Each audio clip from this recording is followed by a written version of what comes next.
Hello, I'm Father Charles, the rector here at St. Mary's on Shelter Island, and this is a word study of the Gospel for the coming Sunday, February 7th, which in our calendar is the fifth Sunday after Epiphany. We're still in the beginnings of the Gospel of Mark. We've seen the call of the disciples, the baptism of the Lord, the call of the disciples, the cleansing of the man possessed by an unclean spirit in the synagogue. And today's gospel, this Sunday's gospel, will pick up immediately on that synagogue story. So this is Mark chapter 1, still, from verse 29 to 39. So when Jesus and his disciples left the synagogue, they entered the house of Simon and Andrew with James and John. Now, Simon's mother-in-law was in bed with a fever, and they told him about her at once. He came and took her by the hand and lifted her up. Then the fever left her, and she began to serve them. That evening at sundown, they brought to him all who were sick or possessed with demons, and the whole city was gathered around the door. And he cured many who were sick with various diseases, and cast out many demons. And he would not permit the demons to speak, because they knew him. In the morning, while it was still very dark, he got up and went out to a deserted place, and there he prayed. And Simon and his companions hunted for him. When they found him, they said to him, "Everyone is searching for you." He answered, "Let us go on to the neighboring towns, so that I may proclaim the message there also, for that is what I came out to do." And he went throughout Galilee, proclaiming the message in their synagogues and casting out demons. So we're in Capernaum.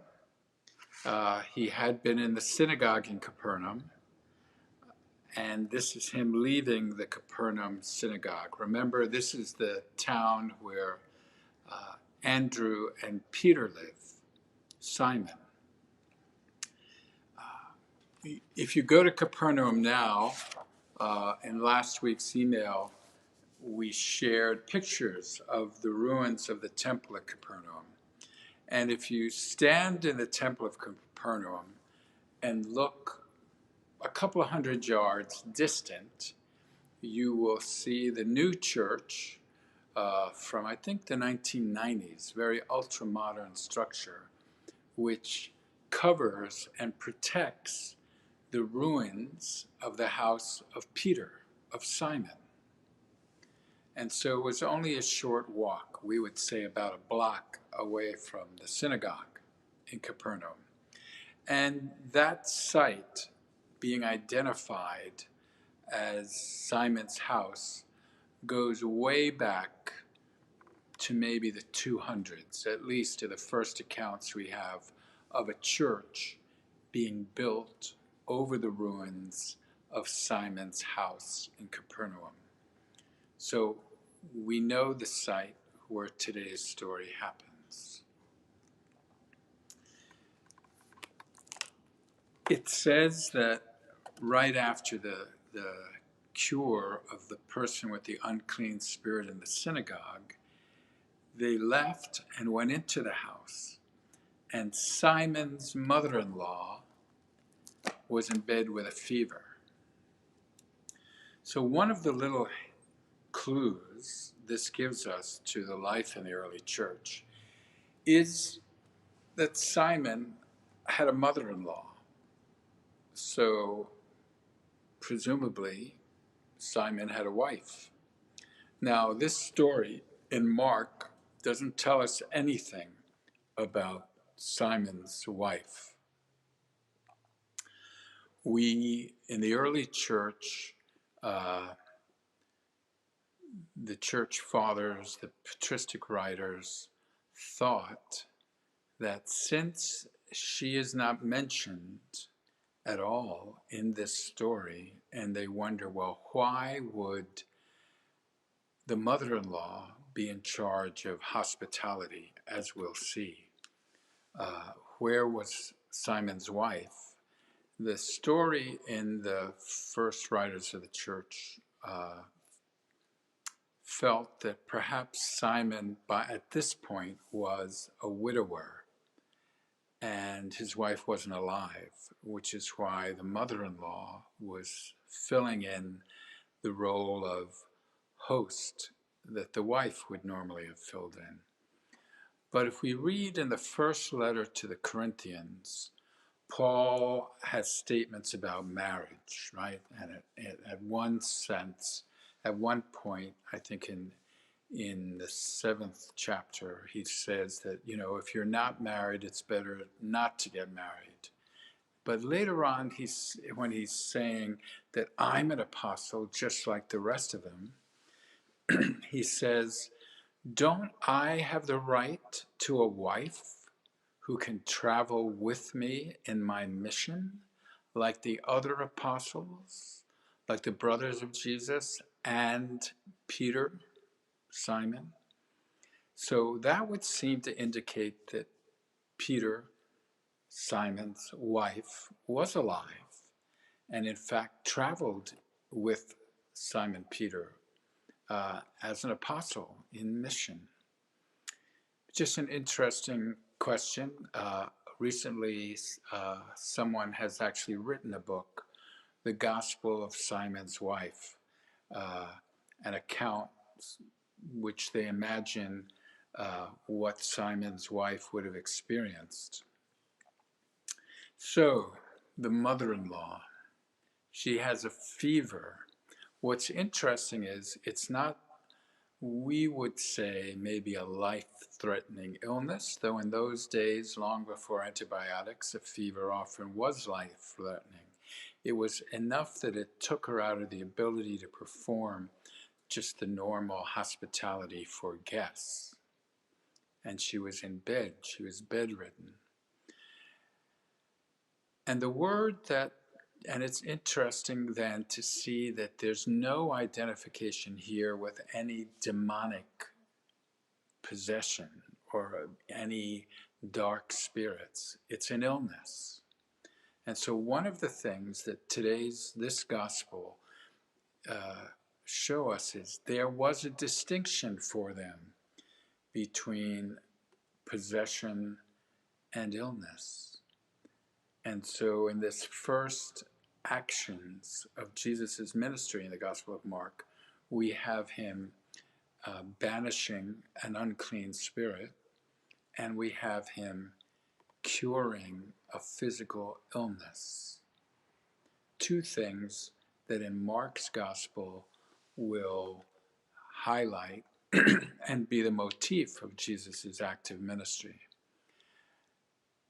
The other thing that strikes us is that the words that are used in the healing itself, it says, he came and took her, Peter's mother-in-law, by the hand and lifted her up, and the fever left her. There's no words, but there are words describing the action. He lifted her up. And in Mark, that will be the hallmark of cures. Jesus will pick people up, will have them stand up, will have them get up, will raise them up. It's also interesting that this is the language he will use of his own crucifixion. If I be lifted up. So there is something in this action of lifting up which speaks to healing in Mark's Gospel. There's no rubbing mud on the eyes, there's no breathing on people. It's a lifting up for Mark, which is interesting. Then the other thing which strikes people, and I guess sometimes rubs people the wrong way, is he took her by the hand and lifted her up. The fever left her, and she began, and in the original text, it's that word we said Mark loves to use, immediately began to serve them. And we can anachronistically look back on that and say, well, this is just typical. As soon as the poor woman is feeling a bit better, she's right away got to go and serve the men. Well, the word here for serve is diakonia, where we get the word deacon from. It's more like a ministering to, a caring for. And as Jesus says in the gospel, I come as one who serves. And we learn later in the gospel that the followers of Jesus include a large group of women who tend to his needs and the needs of the other followers. So one way of reading this, and the way Mark has phrased it, as the mother-in-law just isn't doing her duty or some responding to the stereotypes in her society, but this is marking her that she was a follower of Jesus, another disciple. In addition to her son-in-law, she also was a follower of Jesus. And then it says, that evening, sundown, they brought to him all who were sick and possessed, and the whole city gathered at the door. And he cured many who were sick with various diseases and cast out many demons. And here we see again, he would not permit the demons to speak because they knew him, as we saw last week in the curing of the man with the unclean spirit in the synagogue, where he said, what do you want of me, Jesus, Holy One of God? The demon, the unclean spirits in Mark are the ones who always know who he is. And here, and as a throwaway line, he says he wouldn't permit the demons to speak because they knew him. And again, in this line, we see what we'll see in Mark, that two main aspects of Jesus' ministry in Mark will be curing those who are sick from illness and freeing those who are under the oppression of demons and unclean spirits. Then it says, in the morning. So they came, you can imagine this throng of people coming to Simon's house, clamoring for Jesus to heal their loved ones. And this probably went on into the night. It says that evening they came. Then it says what Jesus did in the midst of all this. In the morning, while it was still very dark, so the wee hours of the morning, he got up and went to a deserted place, and there he prayed. So it's an insight into Jesus' own relationship with God and his own spiritual life and practice. We have silence, we have solitude, and as I've often said, if he felt he needed to do that, what about us?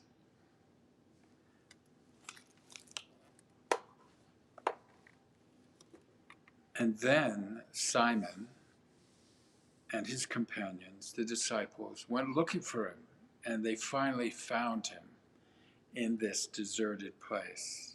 And they said, everyone's looking for you. Who found him? The ones willing to go to the deserted place and look for him. Other people might have been going through the town, knocking on doors. Maybe they went back to the synagogue. He wasn't there. And then he answered, "Let us go to the neighboring towns, so that I may proclaim the message there also, for that is what I came to do." And here again is the paradox of Mark. Remember last week when people were astounded at Jesus' teaching, we said that Mark is the gospel which most often calls Christ the teacher and holds him up as a great teacher, but paradoxically never really tells us anything that he says. Remember last week people were astounded at his teaching, how he taught with authority, but Mark doesn't tell us anything he says. And here again, he hasn't really said anything. We witness him curing Simon's mother-in-law. We witness him curing many who were sick with various diseases and casting out many demons. We see him going away to a deserted place in the wee hours of the morning to be alone and to pray. And then he says, "Let's go to the neighboring towns so that I can proclaim the message there also." What message? We haven't heard any message. We've seen what he does. And for Mark, that's the message. The breaking in of the kingdom of God. The testimony about who Jesus is by the cures, by the exorcisms. And we'd also have to say, by his devotion to God and his relationship with God in prayer. And he went throughout Galilee proclaiming this message in their synagogues and casting out demons. So it seems like the message he's proclaiming is who he is and how he is, and how who he is proclaims this kingdom of God which has come near in him, and who, as Christian community, will recognize as God incarnate.